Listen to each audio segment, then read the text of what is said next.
as you speak to us through your word, may your servant accurately present the truth from this chapter, this amazing chapter of the gospel.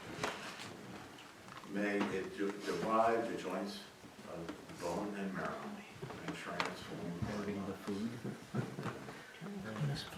What's your first reaction when you see somebody with a disability? Maybe somebody that's blind, or maybe they have palsy or something. One of the presenters yesterday was actually a man that's had palsy since childhood. And that hasn't stopped him from going all the way up throughout all sorts of continents and presenting the message of good news. Do we pity people that are blind or have infirmities? Maybe we're curious, how did you get that infirmity?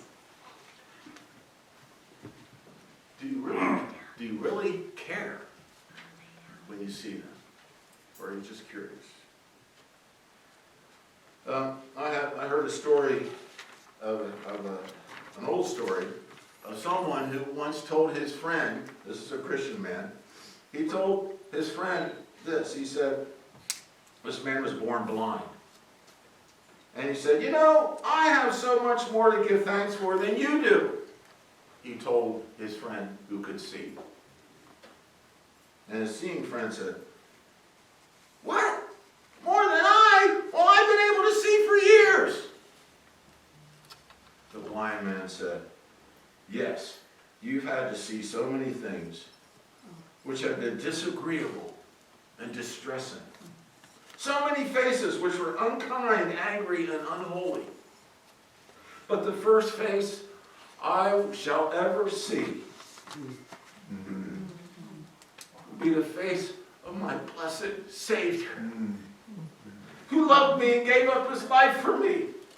Thus you must see I have much more to be thankful for. It's a matter of perspective, isn't it? So we see in this story, and I'm not going to read the whole story, I'm going to do it piece by piece in chapter 9. There are Bibles down below in the NIV, and that's what I'm going to be reading from. Or you can look it up on your smartphone if you have that app on your phone.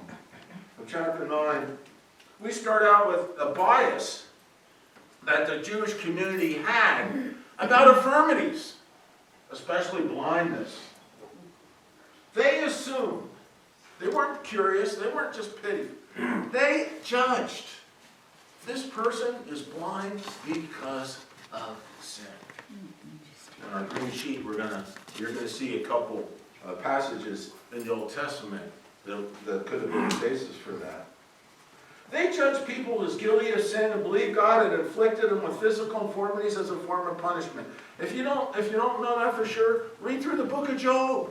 All three of his friends were saying, you must have done something. That's why you have infirmity. So we're going to see the story unfolded when Jesus is going to come by here in chapter 9, verses 1 through 3. As he went along, Jesus, he saw a man blind from birth. His disciples asked him, Rabbi, who sinned, this man or his parents, that he was born blind? Neither this man nor his parents sinned, Jesus said, but this happened so that the work of God might be displayed in his life. Now there's a lesson to learn. Jesus often prefaced his miracles with a lesson. And I just want to distinguish before we dig much into the story that this is a different blind man than the one Wayne read about. A couple differences was the one that Wayne read about was on the way to Jericho. This probably took place in Jerusalem. In Luke's account, it was the blind man who initiated contact, and this one Jesus happened to come by. I think he deliberately went by and chose that man to talk to. Of his own free will, Jesus said this man, and that man didn't call out for help. Jesus went and talked to him himself. So the disciples asked, who sinned? They had a flaw in their theology. For centuries, they think the only reason that you would be born blind or have a lifelong infirmity was because of the sins of their parents. You remember Exodus chapter 20, where God gave the 10 Commandments.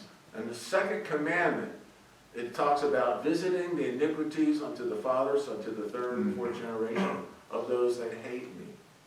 So that's one of the places where they might have said, hey, you know, he's going to visit the infirmities for three or four generations of those who disobeyed me, those who broke the covenant. But the word, we don't want to gloss over the word sin here.